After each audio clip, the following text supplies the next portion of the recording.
February 21st, 1960. Morning light broke over Jesselton, North Borneo, filtering through the windows of Government House, where one of the most extraordinary women of the 20th century lay in her room. On her bedside table sat a bundle of letters, words written over 13 years by a man half a world away. Outside, the tropical heat was already building, but inside, everything had gone quiet. Too quiet. At 7:30 in the morning, her assistant knocked on the door, then entered when there was no response. And in that moment, an era ended. She was 58 years old, the last Vicereine of India, one of the richest heiresses Britain had ever known, a woman who had commanded relief efforts that saved countless lives during the horror of partition, who had dined with presidents and consoled refugees, who had loved with a passion that transcended continents and conventions.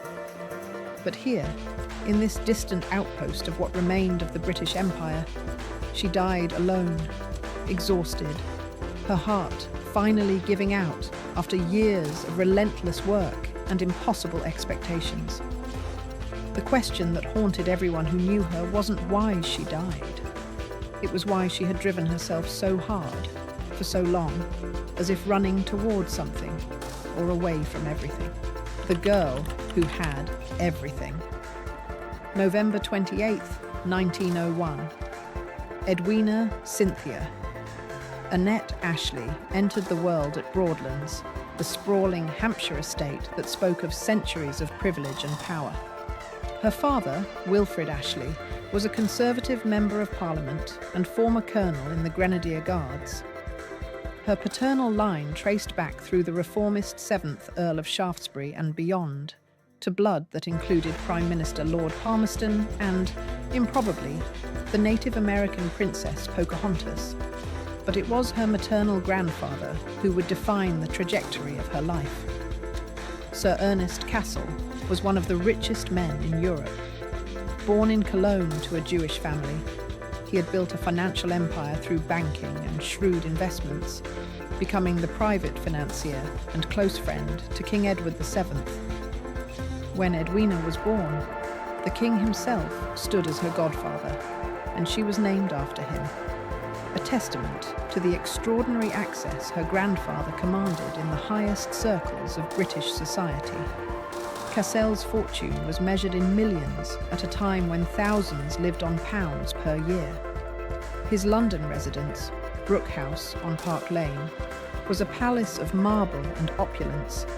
24 bedrooms, 11 reception rooms, a 60-foot ballroom, 800 tons of Tuscan marble in the hall and staircase alone. For the first years of her life, Edwina moved between family residences, always in the care of nurses and governesses. Her mother, Maud Cassel Ashley, was frequently ill and had little understanding of how to parent. Her father was a distant figure, consumed by parliamentary business and sporting interests. The one constant was her grandfather, who doted on her in the ways wealthy men often do, providing everything except the daily presents that children actually need. Edwina poured her affection into animals: puppies, ponies, rabbits, kittens, a goat, and an Arab horse that Cassel gave her. She became an organized, conscientious student, fluent in German and French by age 10, with a particular fascination for geography. Maps captivated her. Talk of distant lands gripped her attention. Travel books consumed her imagination. Then came February 5th, 1911. Edwina was 9 years old when her mother died of tuberculosis at age 30. The loss of Maud left Edwina and her younger sister Mary without maternal guidance at the ages when they needed it most. Edwina responded with a maturity beyond her years, finding solace in those animals and in the routine of her studies.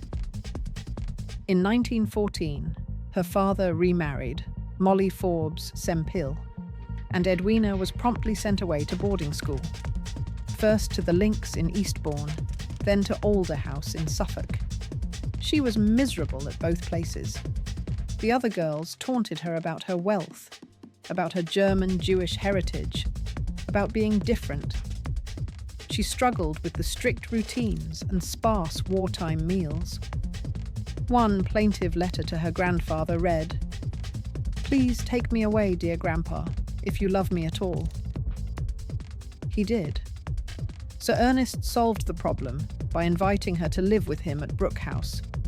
By the time she was 19, Edwina had become his official hostess, presiding over the lavish dinner parties that filled those reception rooms with politicians, financiers, aristocrats, and artists. One contemporary observed that her conversation was clever and quick, often delivered in the form of questions, and that she possessed an enormous curiosity about life and the world. There was a determination to succeed that was visible in everything she did. By 1920, Edwina Ashley had become one of the most sought-after young women in London society. She was beautiful, accomplished, connected, and, everyone knew, destined to inherit one of the great fortunes of the age, the wedding of the century. October 1920. Edwina attended a ball at Claridge's Hotel and met a young naval officer named Louis Mountbatten, known to friends as Dickie. He was 20 years old, good-looking, charming, and connected by blood to virtually every royal house in Europe. His father, Prince Louis of Battenberg, had been forced to resign as First Sea Lord during World War I due to anti-German sentiment, changing the family name to Mountbatten in an attempt to deflect the hysteria. Louis himself had served in the Royal Navy during the war and possessed the kind of confidence that came from growing up adjacent to power without quite possessing it himself. The attraction was immediate, though the courtship had its complications. In November 1921, within days of each other, both Dickie's father and Edwina's grandfather died. The grief they shared drew them together, but it also revealed the enormous gulf in their financial positions. Cassell's will was as meticulously organised as everything else in his life. His estate totalled over £7 million, nearly 300 million in today's money. The fortune was divided into 64 parts. Edwina's younger sister Mary would receive 16 parts. Edwina received 25 parts, the largest single share, worth £2 million, equivalent to roughly 90 million today. She also inherited Brooke House, Moulton Paddocks in Newmarket, and Branksome Dean in Bournemouth. The newspapers immediately proclaimed her the richest girl in Britain. Louis Mountbatten, by contrast, earned £610 a year as a lieutenant in the Royal Navy. His mother advised him against proposing, suggesting he was no longer in Edwina's league. But that November, Louis accepted an invitation from his cousin, the Prince of Wales, to serve as aide-de-camp on a royal tour of India and Japan. Edwina, with characteristic determination, arranged to stay with the Viceroy of India in Delhi at the same time. Her great-aunt lent her £100 for the fare and ensured she had proper clothes. On Valentine's Day 1922, at a dance in Delhi, Louis took Edwina aside and proposed. She accepted immediately. The Vicereine observed with some concern, "I am afraid she has definitely made up her mind about Mountbatten." July 18th, 1922. Despite rain, 600 people had gathered outside St. Margaret's Church in Westminster by breakfast. By afternoon, 8,000 crowded the streets. The Daily Telegraph called it the wedding of the year. The Star proclaimed it the wedding of the century. King George V and Queen Mary attended, along with most members of the royal family. The Prince of Wales served as best man. Edwina spared no expense, dipping liberally into the cash reserves Cassell had left her. The wedding cake was so enormous it took 4 men to lift it, topped with a crown and miniature anchors and sails crafted from sugar. The reception at Brooke House accommodated 800 guests. The newlyweds rode away in a Rolls-Royce, a wedding gift from Edwina, purchased from the Prince of Wales himself, drawn by a naval gun crew around Parliament Square. Their 6-month honeymoon was a tour of European royal courts and America, including an audience with President Warren Harding and a trip to Hollywood, where they hobnobbed with Mary Pickford, Douglas Fairbanks, and Charlie Chaplin. They even starred in a silent home movie Charlie Chaplin created called Nice and Friendly, never shown publicly, but preserved as a curiosity. When they returned to England, they settled into Brooke House with a lifestyle that Edwina's fortune made possible. Expensive cars, a yacht, an American speedboat, polo ponies, a second home in Malta when Louis was assigned to the Mediterranean fleet. On the surface, they had everything. In reality, something was missing. Edwina, despite all her advantages, often seemed dissatisfied. A friend remarked at the time that for Edwina, there was always something missing. She didn't know what it was or where to find it, but she was determined to search, a restless spirit. The first 10 years of marriage unfolded in a pattern that would define their relationship. Edwina gave birth to 2 daughters, Patricia in February 1924 at Brooke House, which she had inherited from her grandfather, and Pamela in April 1929 at the Ritz Hotel in Barcelona under dramatic circumstances. Louis was visiting Barcelona when Edwina drove herself there to meet him, only to go into premature labor with no doctor immediately available. Louis frantically called his cousin, Queen Victoria Eugenie of Spain, for help.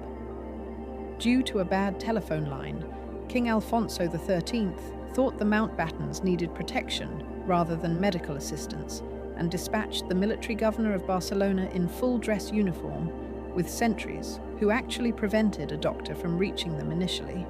Pamela arrived 5 weeks early, and Edwina suffered a hemorrhage that left Louis terrified he would lose both his wife and daughter.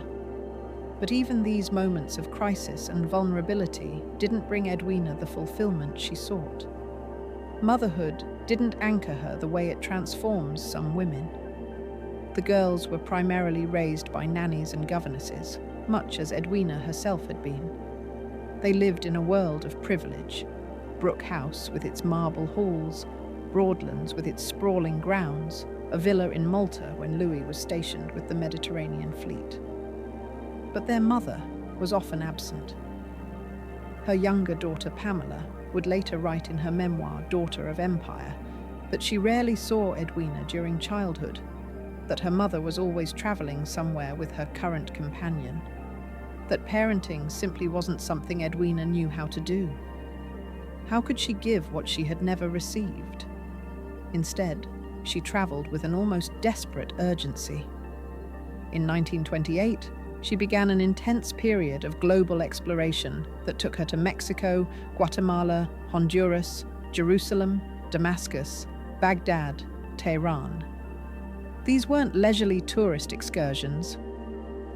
Edwina traveled rough, pushing herself through difficult and often dangerous territories. She visited archaeological digs at Persepolis, fascinated by ancient civilizations that had risen and fallen long before Britain built its empire. She trekked over the Andes, descended to the Chilean coast, slept in basic accommodations that shocked her companions, who were accustomed to luxury. She was searching for something, though she couldn't articulate what it was. That friend's observation haunted her. For Edwina, there was always something missing. She didn't know what it was or where it was, but she was determined to find it. These journeys were usually undertaken with a female friend, often her sister-in-law Nada, the Marchioness of Milford Haven, with whom she was extraordinarily close.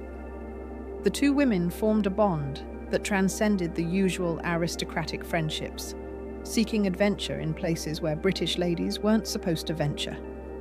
They travelled together through regions where political tensions made every day uncertain, where comfort was scarce and danger real. Perhaps in those extreme circumstances, stripped of the social conventions and expectations that defined their lives in London, they could finally be authentic. She also had affairs, many affairs. The list of Edwina's lovers over the years became something of legend in British society. Politicians, aristocrats, entertainers, even people whose names have been lost to history. Her promiscuity was not particularly hidden. She seemed almost to flaunt it, as if testing whether anything had the power to truly touch her, or if she would remain fundamentally alone, no matter how many people she brought into her bed. Louis became aware of her numerous lovers early in their marriage and made a pragmatic choice. He accepted them as the price of keeping her, maintaining the public facade of their partnership while allowing the private reality to be something entirely different. He even developed friendships with some of her paramours, making them, in a strange sense, part of an extended family that existed outside conventional definitions. Louis eventually took his own mistress, a French woman who would remain with him for years, and the couple settled into what could only be described as an arrangement that would have scandalized their grandparents' generation, but somehow worked for them. They loved each other, but not in the way marriage contracts presume. Theirs was a partnership based on ambition, social position, shared experiences, and a certain understanding that conventional fidelity would not be part of their bargain. They were, in many ways, ahead of their time in acknowledging that love and marriage could take forms that society refused to recognize as legitimate. The outbreak of World War II in September 1939 transformed Edwina's aimless energy into focused purpose. For the first time in her adult life, she found work that mattered in ways that wealth and social position never had. She devoted herself completely to the St. John Ambulance Brigade and the British Red Cross, organising relief efforts with the same determination she had once applied to planning elaborate parties and exotic trips.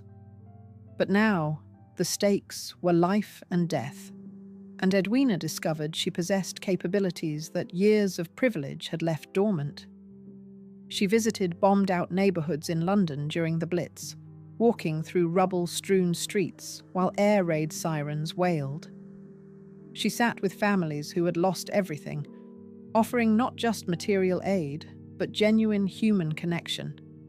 She coordinated medical supplies, arranged for evacuation of children from dangerous areas, and somehow managed to cut through bureaucratic red tape that would have stopped less determined women.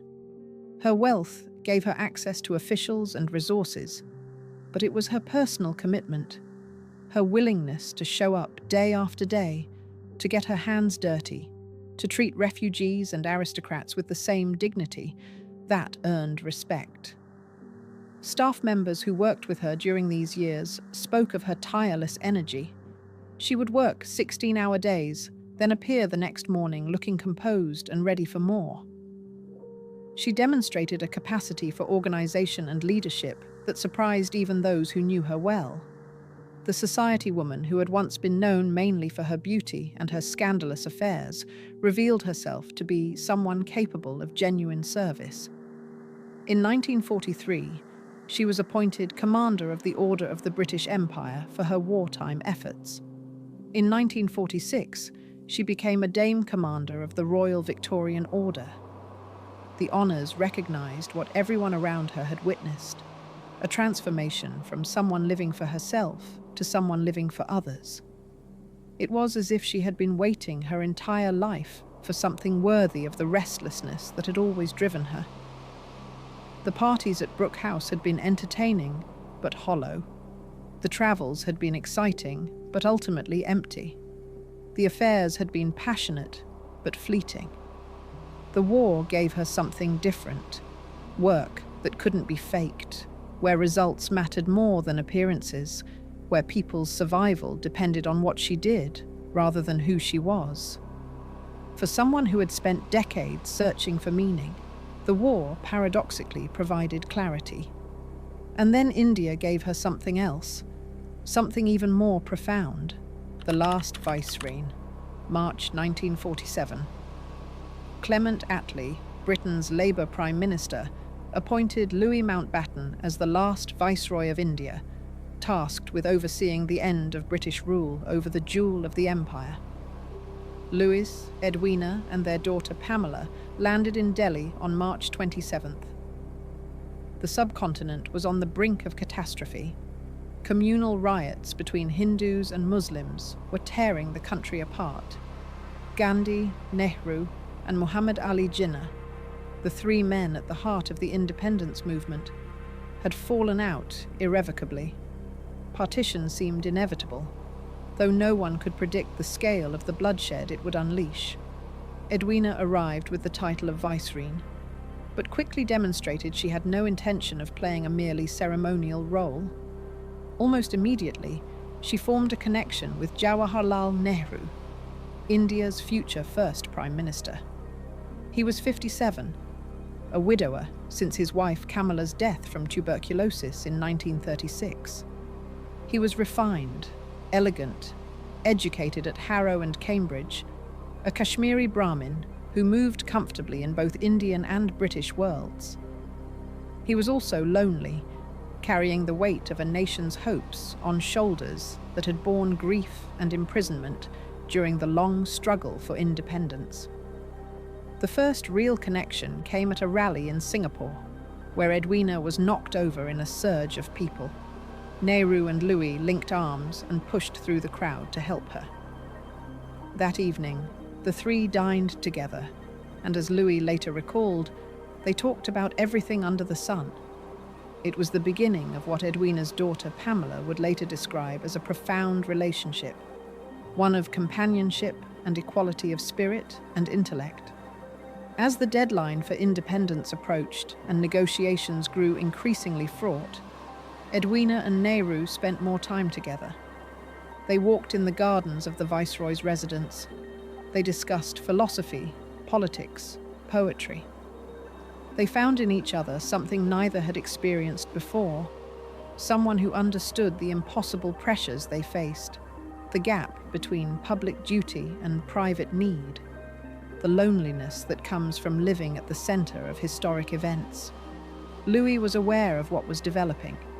He wrote to his elder daughter that Edwina and Nehru were adorable to see when they were together, that they were exquisite, that he and Pamela were doing everything they could to help them tactfully. August 15th, 1947. India achieved independence. The celebrations were overshadowed almost immediately by violence on a scale that defied comprehension. As India split into two nations, India and Pakistan, millions of people found themselves on the wrong side of the new borders. Hindus fled Pakistan. Muslims fled India. Trains arrived in Delhi carrying not passengers, but corpses. The streets ran with blood. Estimates of the dead ranged from 200,000 to 1 million or more. Edwina threw herself into relief work with an intensity that astonished everyone. She united 15 organizations under the banner of the United Council of Relief and Welfare. She visited refugee camps, hospitals, makeshift shelters. She picked up bodies during sniper fire and took them to infirmaries.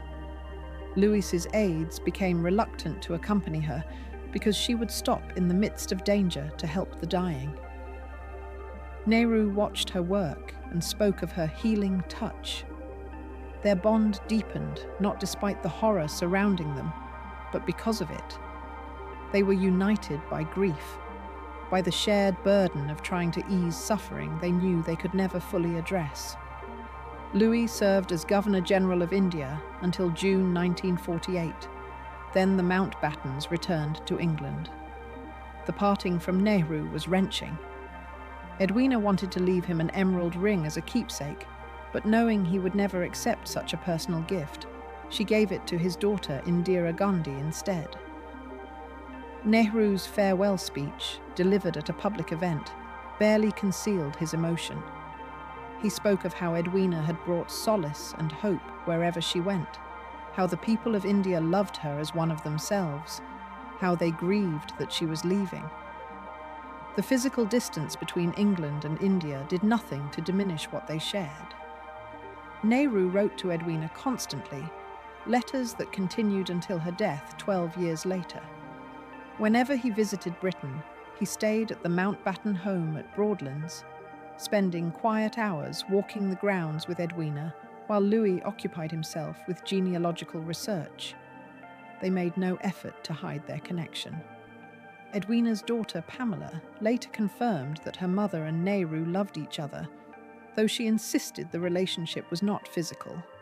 Historians remain divided on that question, but whether consummated or not, the love was real and profound, and shaped the remainder of Edwina's life. The Hollow Crown. After India, Edwina returned to a Britain that was adjusting to its diminished place in the world. The empire was crumbling. Austerity defined daily life. The vast wealth that Edwina had inherited was being eroded by punitive taxation. The highest rate reached 97.5%.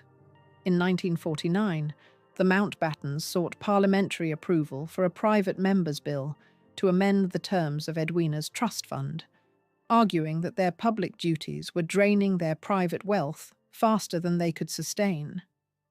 But money wasn't really the issue. Edwina had found purpose in India that nothing in England could match. She continued her work with the St. John Ambulance Brigade, serving as Superintendent-in-Chief. She became president of the Save the Children Fund. She travelled constantly, undertaking inspection tours and relief missions across what remained of the British world. She went to Cyprus, Karachi, Delhi, Malaya, Singapore, always moving, always working, driving herself with an intensity that worried those close to her. Her daughters, now grown, watched with concern. Patricia had married John Knatchbull, 7th Baron Brabourne, in 1946. Pamela married interior designer David Hicks on January 13, 1960, just 5 weeks before her mother's death. Edwina had been there for the wedding at Romsey Abbey, smiling and elegant as always, giving no sign of how exhausted she truly was. Louis, now Earl Mountbatten of Burma, pursued his own career in the Royal Navy, rising to positions of increasing importance. Their marriage remained what it had always been, a partnership of convenience and genuine affection, but not a conventional union. They lived largely separate lives, coming together for public occasions and family events, each pursuing their own passions and relationships. But for Edwina, nothing could replace what she had experienced in India. The work, yes, she continued that with dedication. But the connection she had shared with Nehru remained the emotional center of her life. His letters sustained her. Brief visits when schedules aligned were treasured. Everything else felt hollow by comparison. The final journey, February 1960. Edwina embarked on what would be her last tour, a grueling itinerary that took her through Cyprus, Karachi, Delhi, Malaya, and Singapore before arriving in Jesselton, North Borneo on February 18th. The journey itself was punishing, the kind of schedule that would exhaust someone half her age. But Edwina had never learned to slow down, had never developed the ability to say no to one more inspection, one more meeting, one more obligation that seemed important. She was there on behalf of the St. John Ambulance Brigade and the Save the Children Fund, positions she took with absolute seriousness. These weren't honorary titles to her. They represented the work that had given her life meaning after India, the continuation of the service that had transformed her from a society woman into someone who mattered. But she wasn't well. Friends who saw her during the tour noticed immediately that something was wrong. She looked exhausted in a way that went beyond simple fatigue. Her face was drawn. Her movements lacked their usual energy. She seemed to be pushing herself beyond what her body could sustain. Those who knew her well had been worried for months. The pace she maintained was unsustainable. She travelled constantly, rarely spending more than a few days in one place before moving on to the next obligation. Her schedule was packed from morning until night, with inspections, receptions, meetings, ceremonies. She gave speeches, reviewed troops, visited hospitals, toured facilities. Every moment was accounted for, every interaction planned. There was no room for rest, no space for recovery. In Delhi, she had spent time with Nehru. It was always the highlight of any Indian visit, those precious hours when they could walk and talk without the pressure of official duties. But even those moments couldn't fully restore her. She was running on fumes, sustained by willpower and a sense of duty that refused to acknowledge the limits of human endurance. The stop in Jesselton was meant to be brief, just 2 days of engagements before moving on. She stayed at Government House as the guest of Robert Noel Turner, the acting governor. He and his wife did their best to make her comfortable, but they too noticed how worn she appeared. Her schedule, as always, was packed. Inspections of St. John ambulance facilities, meetings with local officials, a reception where she was expected to meet dozens of people and make small talk while standing for hours. For 2 days, she fulfilled every engagement with her customary dedication. She showed up on time, dressed impeccably, smiled at the right moments, asked intelligent questions, remembered names. To the casual observer, she seemed fine, perhaps a bit tired, but then everyone knew Lady Mountbatten worked herself hard. The public face she presented gave no hint of how she was struggling, but privately she confided to those closest to her that she felt wobbly around the knees. It was an admission that, for Edwina, represented a significant acknowledgement of weakness. She rarely complained, rarely admitted to feeling unwell. The fact that she mentioned it at all suggested something was seriously wrong. After the second day of engagements, her condition deteriorated enough that a doctor was called. He examined her and expressed concern. Her blood pressure was elevated, her heart rate irregular. She showed signs of extreme exhaustion. He recommended she cancel her remaining engagements and rest. "Cancel nothing," she told him. There was an evening reception that night, and people were expecting her. She would not disappoint them. She attended the reception, moving through the crowd with practiced grace despite feeling increasingly unwell. She stayed for less than an hour, unusual for someone who typically remained at such events until the very end. Those who spoke with her that evening would later recall that she seemed distracted, not quite present in the way she usually was. She excused herself early, claiming fatigue, and returned to her room at Government House. Her assistant helped her prepare for bed. Edwina dismissed her, saying she just needed to sleep. The assistant lingered, concerned, but Edwina insisted she was fine and wanted to be alone. On her bedside table, as always, were Nehru's letters. She had carried them with her throughout the tour, reading and rereading words that reminded her of a time and place where she had felt completely alive, completely essential, completely understood. The night passed. The tropical darkness gave way to the pale light of dawn.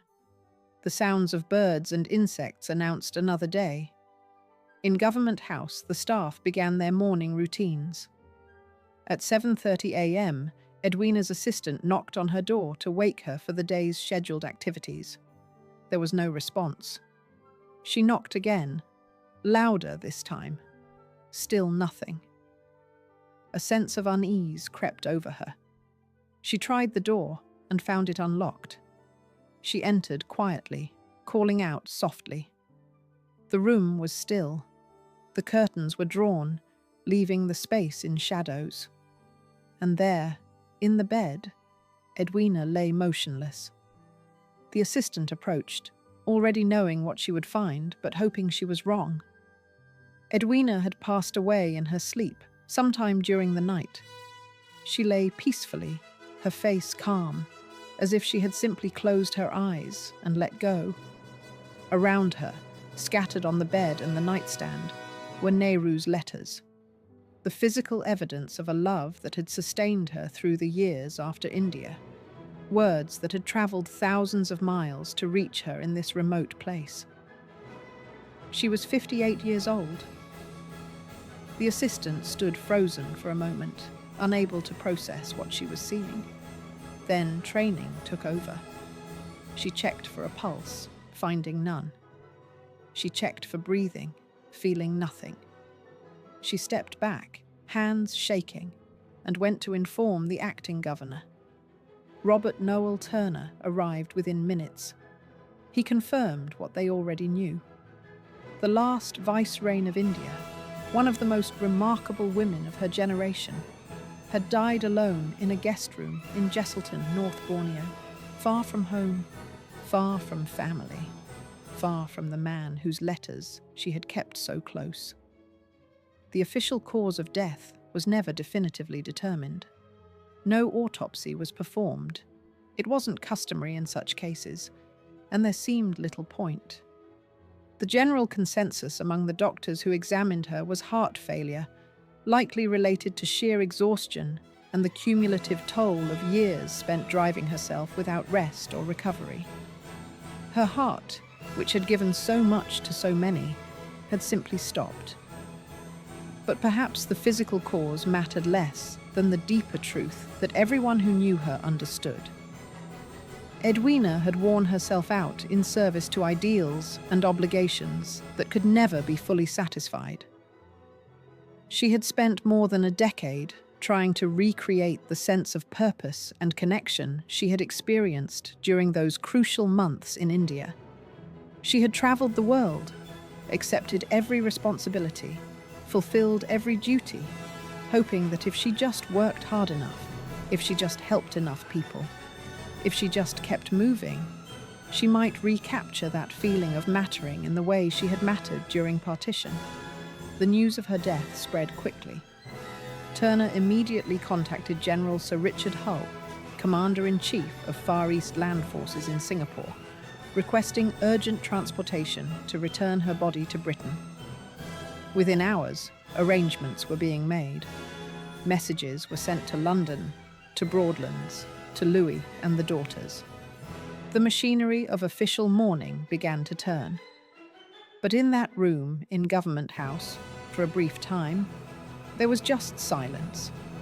A woman who had lived one of the most public lives imaginable had died in the most private way possible, alone, far from home, with only the letters of the man she loved to bear witness to her final hours. A burial at sea, February 25th, 1960.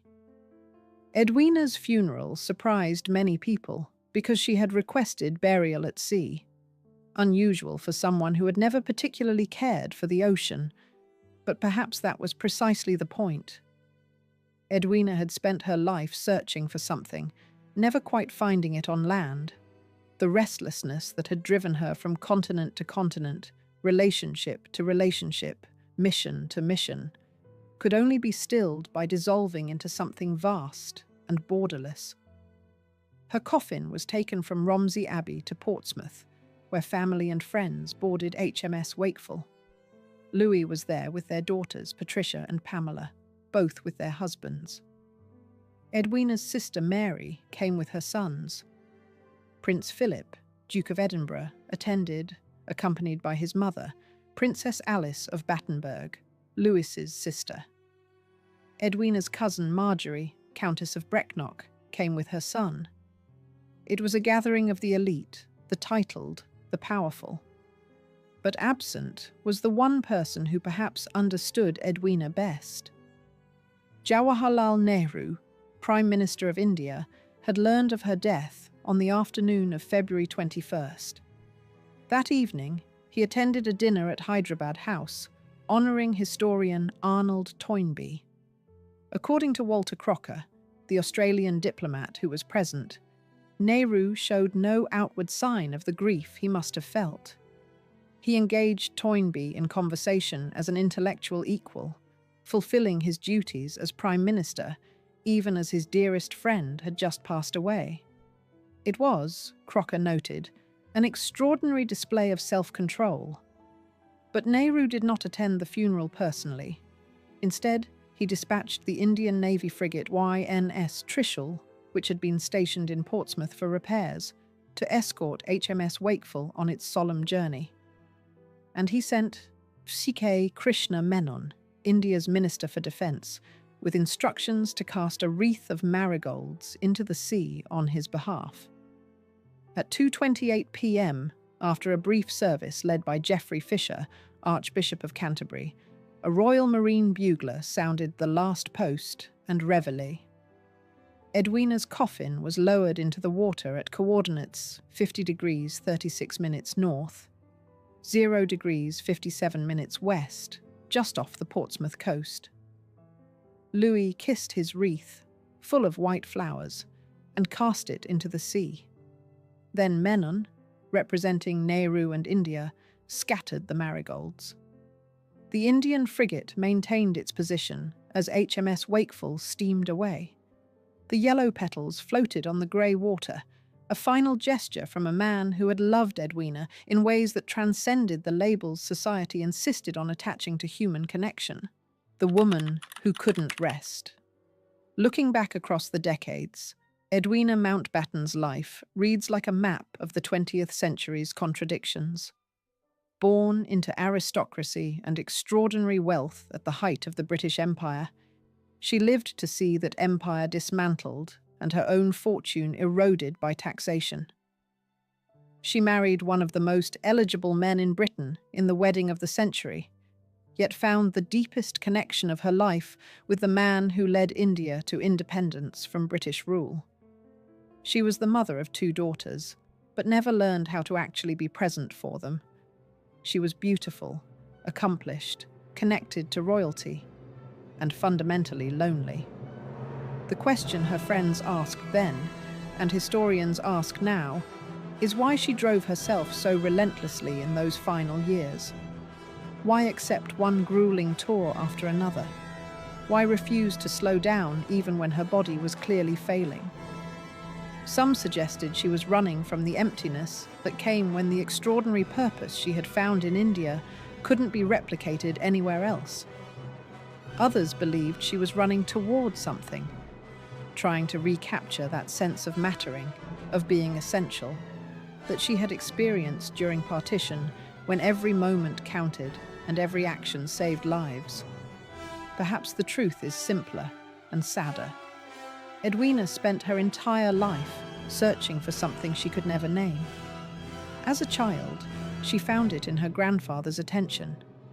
As a young woman, she sought it in travel and adventure and the company of interesting people.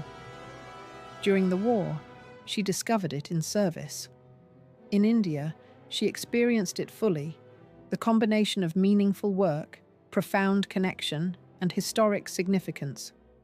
But that moment couldn't last. Independence came, the Mountbattens returned to England, and Edwina was left trying to find purpose in a world that no longer needed what she had to offer in quite the same way. The letters from Nehru sustained her. They were evidence that what she had experienced was real, that the connection they shared transcended distance and duty and the impossibility of ever being together in the way they might have wished. She kept them close, reading and rereading words that reminded her of who she had been during those months in Delhi when history was being made, and she was part of making it. When she died in Jesselton, surrounded by those letters, it was almost as if she had finally stopped running. The restlessness that had defined her life since childhood gave way at last. Her wish to be buried at sea, to dissolve into something vast and endless, was perhaps the most honest expression she ever made about what she had been seeking all along. Not a place to belong, but permission to let go. Queen Elizabeth. The Queen Mother, upon learning of Edwina's death, reportedly observed, Dear Edwina, she always liked to make a splash. It was meant affectionately, a reference to the dramatic nature of her life and the unconventional choice of a burial at sea. But there's something poignant about the phrase.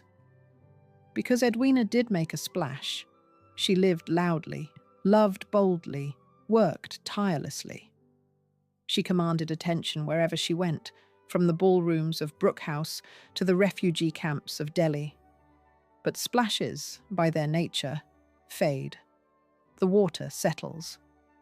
And what remains is memory, fragments of an extraordinary life that ended too soon in a place far from home, with the evidence of a great love close by, but the man himself an ocean and a continent away, fulfilling his duties just as she had fulfilled hers, right up until her heart stopped beating in the tropical heat of a February morning in Borneo. If you enjoyed this video, please like and subscribe to our channel so you never miss out on more fascinating stories.